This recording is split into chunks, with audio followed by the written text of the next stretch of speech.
Making sure there's always home-cooked food on the table can be a little tough sometimes, especially with how hectic life can get. The best advice that I can give to get ahead is to do some really solid meal prep. I'm talking maybe an hour of cooking that gets you 10 to 20 portions of good quality meals.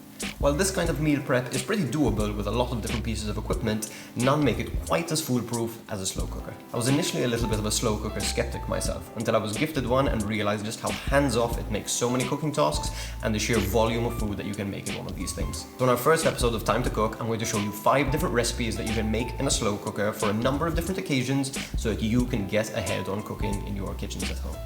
To start off, we're going to make a healthy Asian-inspired soup that can easily be portioned and frozen so that you have your work lunches sorted for the rest of the month. Start by adding chopped butternut squash, spring onions, garlic, ginger, and curry paste to a crock pot. Topping up with plenty of coconut milk and cooking this on high for 3 hours until everything is tender. Simply blend this until it's nicely pureed and optionally strain this for an extra smooth soup. I'd recommend garnishing with plenty of complementary ingredients to add flavor and texture, like crushed peanuts, spring onions, chili, and coriander. Next, we're making some pulled pork sandwiches that are ideal for a barbecue, a party, or just when you get together and watch the football game. Chop a whole pork neck into manageable pieces and season with salt and barbecue spice rub before searing in a nice hot pan. Once it's nicely browned, add sliced onions to the pan and lightly cook.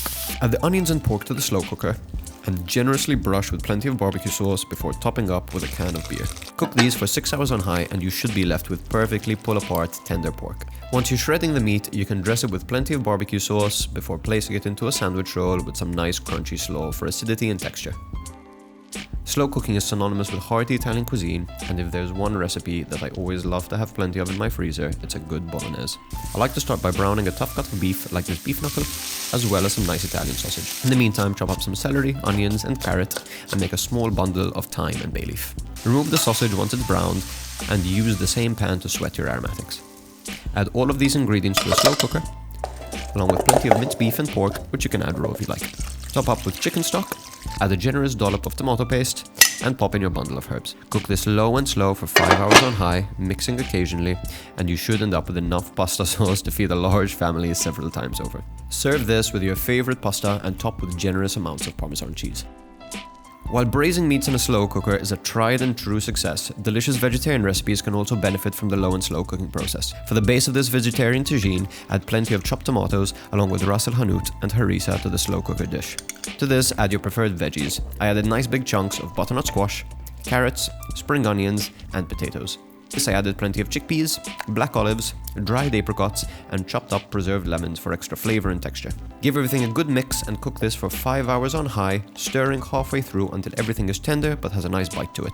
Serve this tagine family style over plenty of couscous with lots of garnish like chopped nuts, herbs, spring onions, and chili. For a final recipe, I'm going to show you how you can easily make a delicious chocolatey dessert in this hands-off appliance. Start by melting down butter and dark chocolate and combining with creme de cacao. Combine 2 egg yolks with 2 whole eggs and plenty of sugar until everything is light and fluffy. Combine the chocolate mixture with the egg mixture until everything is homogeneous and fold in your sifted flour.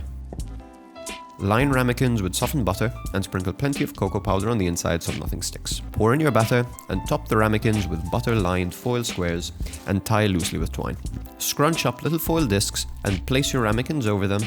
Pour boiling water into the slow cooker until it comes up to about halfway up the ramekins before setting this to high and cooking for about 1.5 to 2 hours. You can either turn these out immediately onto a plate and serve, or chill them and serve as a fudgier brownie-like texture, topped with hazelnuts and whipped cream.